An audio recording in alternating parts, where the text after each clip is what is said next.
बर्तमान अनुरोध कर निशा भाषा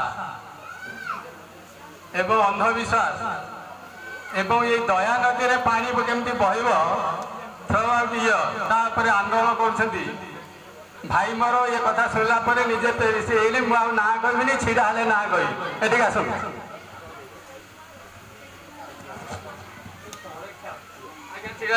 दया नदी में जमी पानी बहब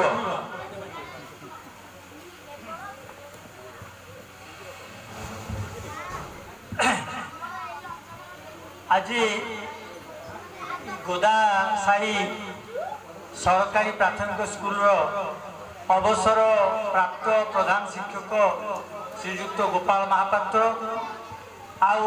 मंच उपरे आ मंच तले बसी समस्त गुरु गुरुजन को मोर विनम्र प्रणाम। मु मते गोपाल बाबू गत किसी दिन तले गोटे निमंत्रण देथिले तांकर अवसरकालीन सभा को आसीबा पाई। मोर गोटे दुर्बलता अच्छी जो शिक्षक माने थांती मु सेठी की जीवाकू सब बेले चाहे कारण मु जड़े शिक्षक थी 5 वर्ष प्रथम हाई स्कूल शिक्षक थी। शिक्षक होउछंती जो कहे लिखिछंती बही रे जहा जे जेमिति बगीचारे माली सेमिति शिक्षक होउछंती ए शिशु मानकर माली से जेपरी गढ़िबे